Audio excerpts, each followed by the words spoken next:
ये गारंटेड है कि ये सत्य है। तो फिर उन्होंने इसके बारे में बताया कि उनके गांव, जो कि हरियाणा के पलवल में पड़ता है, वहाँ बहुत साल पहले एक घटना घटी थी जो बिल्कुल सच है और प्रसिद्ध है। इस गांव में एक चोर रहता था। वह कुछ छोटी मोटी चोरियां करता था, तो गांव वालों ने 3 से 4 बार उसे माफ कर दिया, लेकिन एक बार उसने किसी बड़ी चोरी को अंजाम दिया और इसके बारे में वो पकड़ा भी गया। तब गांव वालों ने उसे निष्कासित कर दिया गांव से और दोबारा गांव में कभी न लौट कर आने के लिए कहा था। वह चोर गांव की सीमा के बाहर काफी दूर घने जंगल में एक पेड़ के नीचे रहने लगा। ऐसा करते हुए उसे 3 से 4 दिन बीत गए। आज रात में उसने आसमान से पृथ्वी की तरफ आते हुए कुछ तारे नजर आए, जो कि धरती के काफी नजदीक हैं। उसे लगा ये शायद जुगनू में से कोई है। उसने इन सबको इग्नोर किया और बस सो गया।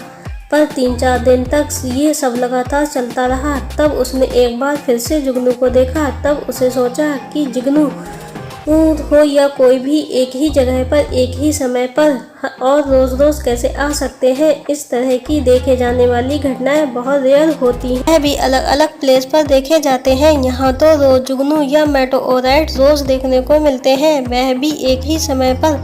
तब उसने एक दिन इन जुगनू का पीछा करने की सोची। वह आधी रात होने का इंतजार कर रहा था। आधी रात हो गई, तभी उसे उसी टाइम पर वह जुगनू या उल्कापिंड आसमान से जमीन की ओर आते हुए नजर आए। वह जमीन के थोड़ा करीब है। वह जल्दी उनका पीछा करने लगा और तेज भागते हुए यह जंगल के बिल्कुल अंदर जा पहुंचा। जब वह जुगनू धरती पर पहुंचे तो उस आदमी की आंखें फटी की ही फटी रह गईं। ये कोई जुगनू या उल्कापिंड नहीं थे, ये तो परियां थी, जो बिल्कुल बहुत ही खूबसूरत, इंटेलिजेंट थी। उस आदमी की नजर उन परियों से हट ही नहीं पा रही थी, क्योंकि वह बहुत ही खूबसूरत थी और उनके पंख भी थे। वह सब आपस में बातें कर रही थीं, खेल रही थीं और गाने गा रही थीं। ये सब वह आदमी झाड़ियों के पीछे से छुपकर देख रहा था। वह रोज इन परियों को झाड़ियों के पीछे से चुपके चुपके देखता था और जब सुबह होने वाली होती तो वह सब परियां चली जाती। वह आदमी सोचता था कि इनमें से किसी एक से मेरी शादी हो जाए। ऐसा करते करते कुछ दिन गुजर गए। वह रोज उन परियों को झाड़ियों के पीछे से छुपकर देखता था। एक दिन परियां आईं और खेलने कूदने लगी। उनमें से एक परी का कोई कपड़ा झाड़ियों में उलझकर फट गया, जो कि साइज में थोड़ा बड़ा था। उस आदमी ने चुपके से वह कपड़ा ले लिया और जब उन परियों के जाने का समय हुआ तो उस परी ने बोला कि मेरा कोई कपड़ा रह गया है, जिसके बिना इस लोक से नहीं जा सकती। परी से कोई निशानी ले लेनी चाहिए ताकि उसे जब चाहे बुलाया जा सके। यहाँ भी ऐसा ही हुआ था। कपड़ा रह जाने के कारण परी इस लोक से नहीं जा सकती थी। उसकी सभी सहेलियाँ उसके साथ कपड़ा ढूंढने की हेल्प की। उन्होंने सारी जगह कपड़ा ढूंढा, पर वह उन्हें कहीं नहीं मिला। अब परियों के जाने का समय हो गया था। तभी परियां जाने लगी। जिसका कपड़ा खो गया था वह उनसे मिन्नतें करने लगी, रोने लगी, गिड़गिड़ाने लगी कि मत जाओ, मुझे छोड़कर। उन परियों को जाना ही था और वह सब चली गईं। अब वह परी वहां अकेली बैठी रोने लगी। उस आदमी ने सोचा कि यहाँ सही मौका है।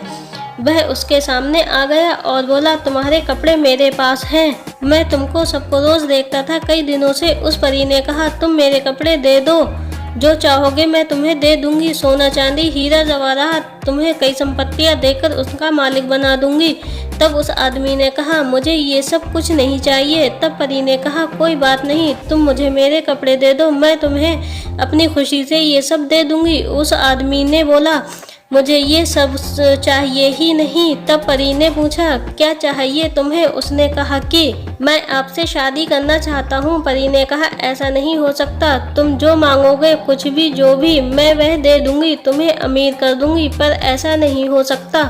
तो उस आदमी ने कहा, नहीं, मुझसे तो आपको शादी ही करनी पड़ेगी। मैं आपसे बहुत प्यार करता हूँ और आपसे शादी करना चाहता हूँ। तब उस परी ने फिर से मना कर दिया कि ऐसा नहीं हो सकता। तब उस आदमी ने कहा, ठीक है, तो फिर यहाँ इसी वीरान जंगल में ही रहो और भटको बिना कपड़ों के। तुम यहाँ से कभी नहीं जा सकती, यहाँ ऐसे ही रहो। अगर तुम मुझसे शादी करोगी तो मैं वादा करता हूँ कि सही समय आने पर तुम्हें कपड़े दे दूंगा। परी ने सोचा कि अब इसके अलावा मेरे पास कोई ऑप्शन नहीं रह गया है। वैसे भी इसने बोला ही है कि सही वक्त आने पर ये मेरे कपड़े वापस कर देगा, और उसने उस आदमी को शादी के लिए बोल दिया। उस परी ने अपने पंख गायब कर लिए और उन दोनों ने फिर शादी कर ली।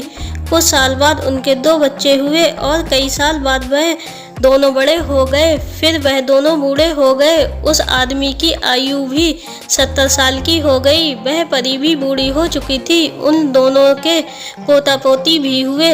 अब परी ने उस आदमी से अपने कपड़े वापस देने के लिए कहा और बोला कि अब तो हमारे पोता पोती भी हो चुके हैं, मैं उनसे बहुत प्यार करती हूँ, अब मैं क्या जाऊंगी कहीं। उस आदमी को भी यही लगा कि हम दोनों ने कई साल साथ में गुजार दिए हैं, हम दोनों के बेटा बेटी पोता पोती भी हो गए हैं, अब ये कहाँ जाएगी मुझे छोड़कर। मैंने ये भी फील किया कि शादी के कुछ महीने बाद इस परी को भी मुझसे प्यार हो गया था, जो कि अभी तक कायम है, और ये मेरे प्रति काफ़ी पतिव्रता है। अब ये मुझे छोड़कर नहीं जाएगी। उस आदमी ने उस परी को जंगल लेकर गया और एक जगह गड्ढा खोदा और वहाँ से उसके वह कपड़े निकाले और उस परी को दे दिए। जैसे ही वह कपड़े उस परी के हाथों में आए, वैसे ही वह पहले की तरह बहुत खूबसूरत और जवान हो गई। 24-25 साल की गोरी चिट्टी लड़की, और उसके पंख भी वापस आ गए और वह उड़कर चली गई। वह आदमी देखता रह गया, लेकिन उसके बच्चे और पोता पोती यहीं रह गए। आपको ये स्टोरी अगर पसंद आए तो प्लीज़ मेरे चैनल को शेयर करिए, सब्सक्राइब करिए और लाइक भी करिए।